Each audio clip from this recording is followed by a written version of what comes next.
कौन है ये खाटू श्याम जी? 3 बाण से पूरा महाभारत समाप्त करने का संकल्प ले रखा था।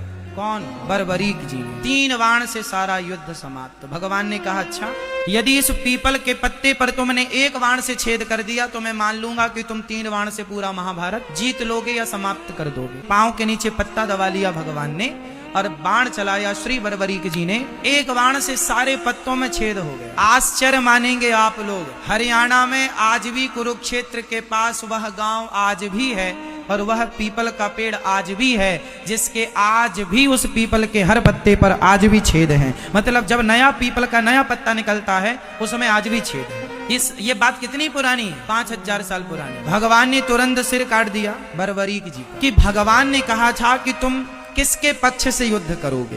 बर्बरीक जी ने कहा, जो हारेगा मैं उसके पक्ष से युद्ध करूंगा। तो भगवान को पता था कि कौरव हारेंगे और कौरव हारेंगे तो यह कौरवों के पक्ष से युद्ध करेगा और कौरवों के पक्ष में यदि इतना बड़ा योद्धा खड़ा हो जाएगा तो कौरवों की शक्ति बढ़ जाएगी। पर ये कौरव वही लोग हैं जो भरी सभा में एक नारी का अपमान करते हैं कपड़े उतार कर। तो ऐसे दुष्टों की सेना में ये जाकर उनका बल बढ़ाएं, इसलिए भगवान ने ना चाह करके भी सिर काट दिया। भगवान ने कहा, बर्बरीक मैं तुम्हारी क्या अभिलाषा पूरी करूं? बोले, मैं महाभारत देखना चाहता हूं कि इस महाभारत में कौन योद्धा है। एक पर्वत के शिखर पर भगवान ने रख दिया कटा हुआ सिर और कहा कि अब तुम्हें दर्द नहीं होगा, पीड़ा नहीं होगी, कोई कष्ट नहीं होगा। 18 दिन तक खूब युद्ध हुआ। युद्ध पूरा हुआ, पांडव जीत गए।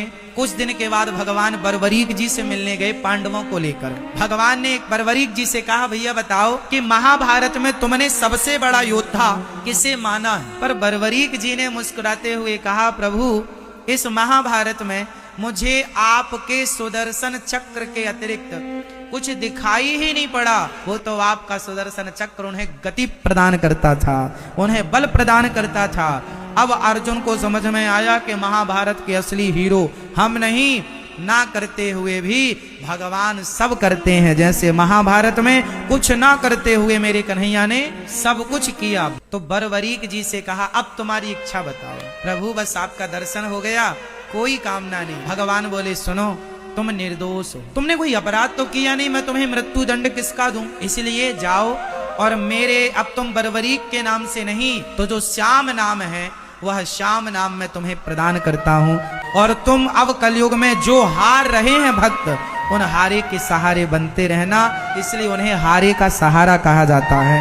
और श्याम नाम भगवान ने प्रदान किया तो श्याम के नाम से, चूंकि खाटू में विराजे तो खाटू श्याम कहते हैं। बोलिए खाटू श्याम की।